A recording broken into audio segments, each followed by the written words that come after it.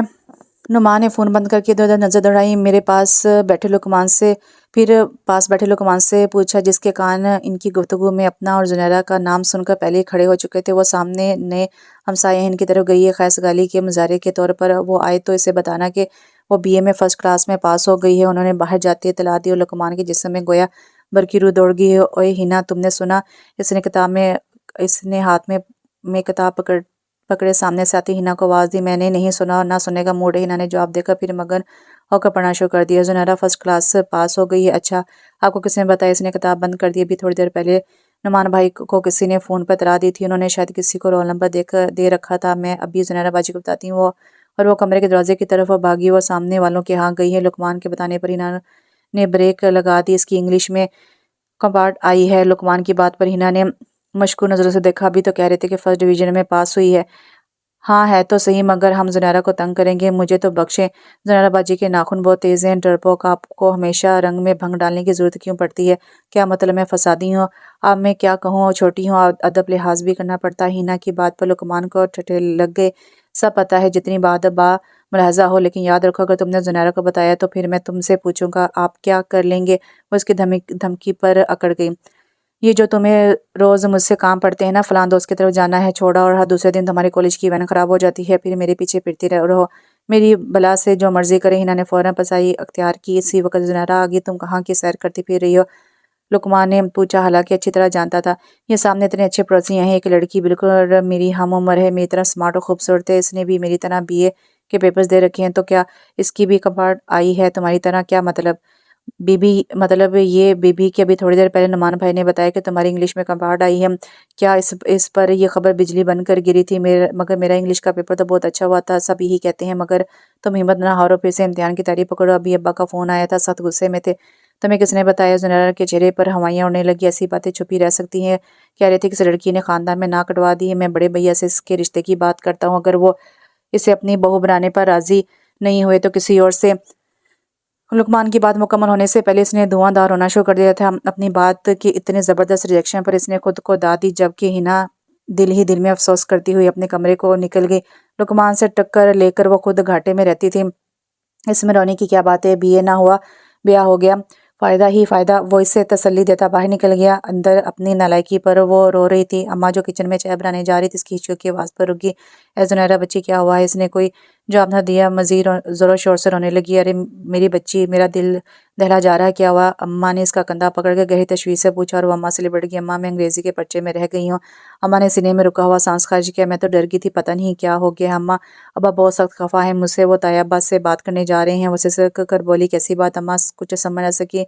السلام علیکم، کیا ہو رہا ہے؟ اس سے پہلے کہ وہ کچھ بتاتی، سلام کی آواز پر دونوں چونک کر مڑی۔ طایا ابا اور طائی امی خراما خراما چلے آ رہے تھے۔ زنیرہ کی رہی سے ہمت جواب دے گی اور وہ روتی ہوئی اپنے کمرے میں بھاگی۔ اسے کیا ہوا ہے؟ ان کے لیے یہ رد عمل حیران کن تھا۔ لقمان سے لڑائی ہو گئی ہے، جڑواں ہے نا، بس کھٹ پٹ ہوتی رہتی ہے، وہ کچھ کہہ دیتا تو رونا شروع کر دیتی ہے۔ اماں نے بات بنائی کہ جیٹھ اور جیٹھانی کو اصل بات بتا کر پورے خاندان میں تشہیر نہیں کرنی تھی۔ کہاں ہے لقمان؟ سے کہیں کہ اب ہماری بیٹی کو تنگ کرنا چھوڑ دے۔ طائی امی معنی خیزی سے مسکراتے ہوئے بولی، سلطان احمد۔ طائی ابا سبحان احمد کو دفتر فون کر کے اپنی آمد کی اطلاع دے کر گھر سے چلے تھے، اس لیے سبحان احمد شام کو جلدی